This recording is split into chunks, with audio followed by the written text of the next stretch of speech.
Hello बच्चों, let's start the question and the question says assertion and reason. assertion है हमारा stomata are absent in the submerged hydrophytes and reason है respiration occurs by the means of air chambered in submerged plants. पहला option है both A and R are true and R is the correct explanation of A. Option B is both A and R are true but R is not the correct explanation of A.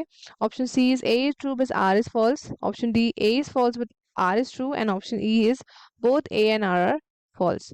So let us start with our key concept. The key concept of this question is hydrophytes.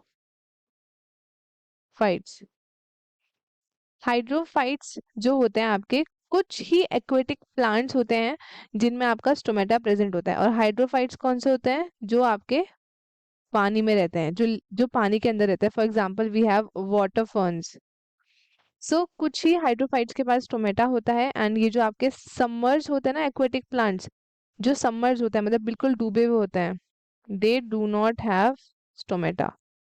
They do not have stomata. इनके पास stomata नहीं होता। Stomata के अलावा in plants के पास क्या होता है? जो ये प्लांट्स होते हैं इनके पास प्रेजेंट होती है सरफेस सेल्स जो कि केपेबल होते हैं of absorbing water, water absorb करने के लिए, देन न्यूट्रिएंट्स एब्जॉर्ब करने के लिए, एंड जो गैसेस डिसॉल्व होती है उसको एब्जॉर्ब करने के लिए फ्रॉम दी वाटर।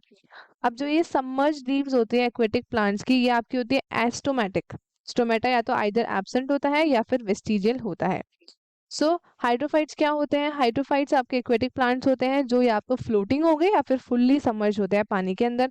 अगर हम बात करें अबाउट द सबमर्ज हाइड्रोफाइट्स, तो ये आपके कांटेक्ट में नहीं होते एनवायरनमेंट के अदर देन वाटर, क्योंकि क्या होता है कि इनके पास आपके स्टोमेटा जो हैं एब्सेंट होते हैं। उनकी जगहों पे क्या प्रेजेंट होता है? दे हैव सरफेस सेल्स, जिससे क्या करता है ये अब्जॉर्ब करते हैं आपकी जो भी आपके वाटर वाटर हो गया, न्यूट्रिएंट्स हो गए, गैसेस हो गए, उसकी वजह से आपका अब्जॉर्ब करते हैं। सो अगर कुछ एडिशनल इन्फॉर्मेशन अगर हम देखें, इनकी रूट्स की अगर हम बात करें, तो रूट्स इसमें कैसी होती हैं? रूट्स होती हैं रिड्यूस्ड और एंटायरली एब्सेंट। रूट्स होती हैं रिड्यूस और एंटायरली एब्सेंट। सो नेक्स्ट अगर हम बात करें अबाउट दी लीव्स, लीव्स तो लीव्स में क्या होता है?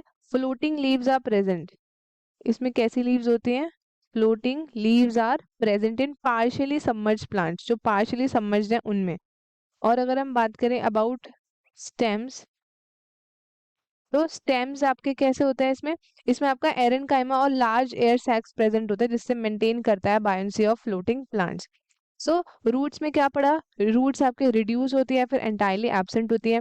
अब जो roots that develop in Pistia, Pistia एक हमारे पास प्लांट है, वो आपके कैसे होते हैं? वो फ्री फ्लोटिंग हाइड्रोफाइट होता है। ये ओनली बैलेंस के लिए होता है किसी किसी में। और न्यूट्रिएंट्स अब्सॉर्ब होते हैं फ्रॉम पूरी बॉडी से, ऑल ओवर द बॉडी। तो रूट्स आपका प्ले करता है minimum role in the water absorption. अगर हम लीव्स की बात करें तो फ्लोटिंग लीव्स आपकी प्रेजेंट होती है इन पार्शियली सबमर्ज्ड प्लांट्स। और आपकी जो ये आपका जो अपर एपिडर्मिस है उस पे स्टोमेटा होता है और एक लेयर ऑफ वैक्सिंग होती है जो ये क्या करते हैं? इनको प्रोटेक्शन के लिए हेल्प करते हैं। और स्टेम्स आपकी मैंने बताई है एरेनकाइमा और लार्ज एयर सैक्स होते हैं जो प्रेजेंट होते हैं मेंटेन करने के लिए बायोन्सी ऑफ फ्लोटिंग प्लांट्स। सो अब हम चलते हैं क्वेश्चन की तरफ। सबसे पहला हमें क्या बोला है? Stomata are absent in the submerged hydrophyte. This assertion is absolutely correct, क्योंकि इनमें स्टोमेटा नहीं होता, इनमें सरफेस सेल्स प्रेजेंट होता है। रीजन क्या दिया है? Respiration occurs by means of air chambered in the submerged plant. This reason is also correct, but this reason is not supporting our assertion. So hence option B would be correct. क्यों? क्योंकि both A and R true but R is not the correct explanation of A, और बाकी के options हो गए हमारे incorrect. तो students, I hope आपको क्वेश्चन अच्छे से समझ आया होगा। All the very best and thank you.